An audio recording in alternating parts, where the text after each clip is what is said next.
Meals chapati రోటీ కాకుండా సంతృప్తిగా rice కూడా తినవచ్చు. Doctor rice, sugar free rice, doctor rice, diabetic rice, sugar పెంచని బియ్యం, డాక్టర్ రైస్. సార్ నమస్తే. ఏంటి అక్కడ పరిస్థితి ఏంటి? అక్కడ పరిస్థితి ఏంటండి? ఏం చెప్తున్నారు మీకు అక్కడ?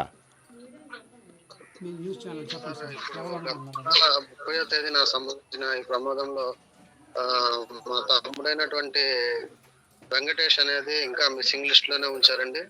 ఇంకా బాడీ అనేది ఇంతవరకు ఎటువంటి ట్రేస్ అవుట్ అవ్వలేదు, ఎటువంటి ఆనవాళ్ళు కూడా లభించలేదు మాకు.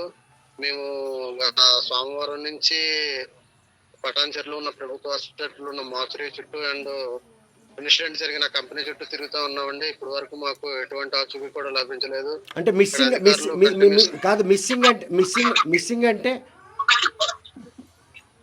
మిస్సింగ్ లిస్టులో అంటే ఇంతవరకు బాడీ ఆనవాళ్ళు అనేది ఎక్కడ మాకు లభించలేదండి. డిఎన్ఏ శాంపిల్స్ కూడా కాదు మంగళవారం ఇచ్చాం, కానీ ఆ రిజల్ట్స్ శాంపిల్స్ కూడా ఏ బాడీతో మ్యాచ్ అవ్వట్లేదు. అక్కడ ఉన్న ఇంకా డెడ్ బాడీస్ ఉండే ఉన్నాయండి, కానీ మిస్సింగ్ అయిన బాడీస్ దాదాపు 10 వరకు ఉన్నాయి. ఇప్పుడు ఏం చేయాలో దిక్కుతోసిన పరిస్థితిలో ఉన్నాం. అధికారులు కూడా ఇక్కడ కంటిన్యూస్ గా వర్క్ చేస్తూనే ఉన్నారు. ఏపీ నుంచి ఎవరైనా రిప్రజెంట్ వచ్చారా మీ దగ్గరికి? కనీసం మాకు ఆంధ్రప్రదేశ్ గవర్నమెంట్ నుంచి ఎటువంటి కాంటాక్ట్ ఎవరు కూడా కాంటాక్ట్ అవ్వలేదు. ప్లస్ ఎటువంటి స్టేట్మెంట్ కూడా రిలీజ్ కాలేదండి ఆంధ్రప్రదేశ్ గవర్నమెంట్ నుంచి. దయచేసి ఈ వార్త ఆంధ్రప్రదేశ్ గవర్నమెంట్ కి తెలిసే ఉండిద్ది. దయచేసి ఇప్పటికైనా స్పందించి దాదాపు ఏపీ నుంచి 8 నుంచి 10 మంది వరకు ఏపీ ఆంధ్రప్రదేశ్ వాసులే ఉన్నారండి. ఇప్పటి వరకు ఆంధ్రప్రదేశ్ ప్రభుత్వం అనేది స్పందించట్లేదు. దయచేసి ఇప్పటికైనా ఆంధ్రప్రదేశ్ ప్రభుత్వం స్పందించి బాధితుల కుటుంబాలకి అండగా ఉండాలని కోరుకుంటున్నాను. చూస్తే ఇప్పుడు ఆ 10 మంది ఏపీ వాళ్ళు అంటారు, అందులో వెంకటేష్ తో పాటు ఆంధ్రప్రదేశ్ సంబంధించిన వాళ్ళు, లేకపోతే తెలంగాణ ఆంధ్రప్రదేశ్ సంబంధించి తెలుగు వాళ్ళు అనుకోవచ్చు. తెలుగు వాళ్ళు టోటల్ గా 14 మంది ఉన్నారండి. ఆంధ్రప్రదేశ్ నుంచి దాదాపు 8 నుంచి 10 మంది వరకు ఉన్నారు. సో ప్రస్తుతం అక్కడ హాస్పిటల్ యాజమాన్యం కానీ లేకపోతే ఆ కర్మాగారం యాజమాన్యం కానీ ఎటువంటి సమాధానం చెప్తుంది? ఇప్పుడు డిఎన్ఏ టెస్ట్ చేశారంటే కనీసం ఆనవాళ్ళు దొరకాలి కదా? అవునండి, డిఎన్ఏ టెస్ట్ కి ఇంకా ఆనవాళ్ళు ఇప్పుడు ప్రెజెంట్ అయితే ఇంకా నిన్న కలెక్టర్ గారు వచ్చి మాట్లాడారండి. ఈ వర్క్ అనేది కంటిన్యూస్ గా 10వ తేదీ వరకు జరుగుతూనే ఉండిద్ది. మీ యొక్క ఆనవాళ్ళు ఏమైనా దొరికితే గుర్తించి మీకు ఇస్తామని చెప్తున్నారండి. అంతేగాని ఇంతవరకు మాకు ఎటువంటి ఆనవాళ్ళు కానీ లభించలేదండి. అంటే ఇప్పుడు ఆ పేలుడు దాటికి చెల్లా చెదురుకు పడిన దాంట్లో వెంకటేష్ మృతదేహం కూడా లేకపోలేదు అన్నటువంటి పరిణామాలు అక్కడ ఉన్నాయా?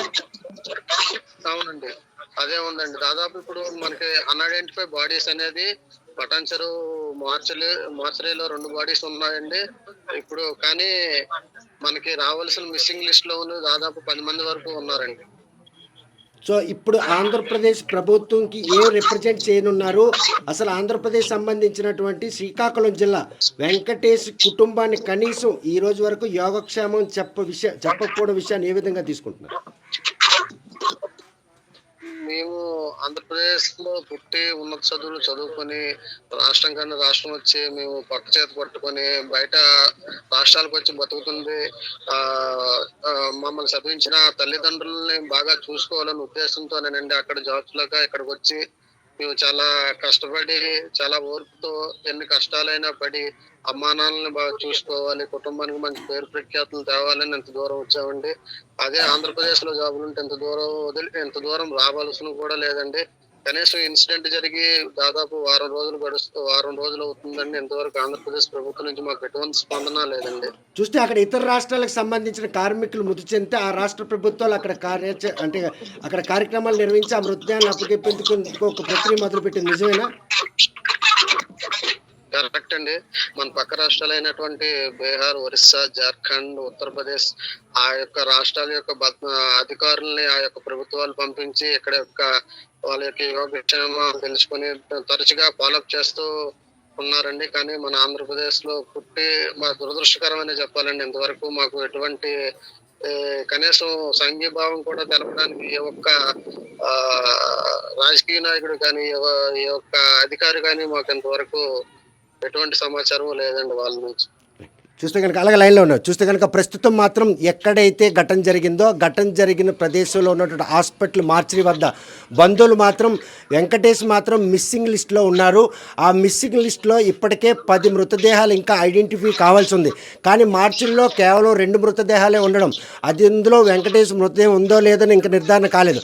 కానీ ఆ ఘటనలో జరిగినటువంటి ఎవరైతే మృతి చెందారో ఇతర రాష్ట్రాలకు సంబంధించిన యంత్రాంగం మాత్రం అక్కడ చేరుకొని ఆ మృతదేహాన్ని ఆ కుటుంబ సభ్యులకు అప్పచెప్పే ప్రక్రియ మొదలు పెడితే ఆంధ్రప్రదేశ్ నుండి సుమారు 10 మంది వరకు దుర్మరణం అయ్యి ఉంటారన్నటువంటి నిర్ధారణకు వచ్చిన ఇప్పటి వరకు ఆంధ్రప్రదేశ్ ప్రభుత్వం మాత్రం అక్కడ జరిగినటువంటి ఘటనపై ఆరా తీయకపోగా ఆ కుటుంబాలకు బాసటగా నిలిచేందుకు కూడా కనీసం చర్యలు చేపట్టకపోవడం అందరినీ బాధిస్తుంది. ప్రస్తుతం వెంకటేష్ బంధువులు తెలంగాణలో ఉన్నటువంటి ఏదైతే ఆ కంపెనీ సమీపంలో ఉన్నటువంటి మార్చిరి దగ్గర ఉన్నారో ఇప్పటికైనా ఆ పార్థివ శరీరం తెచ్చుకునేందుకు వారు పడుతున్నటువంటి ఆ 1000 ప్రయాసాలకైనా ఆంధ్రప్రదేశ్ ప్రభుత్వం స్పందించి వెంటనే దీనికి సంబంధించినటువంటి ఆ పార్థివ శరీరం ఇప్పించేందుకు మాత్రం చర్యలు చేపడతారని చెప్పి ఆశిద్దాం.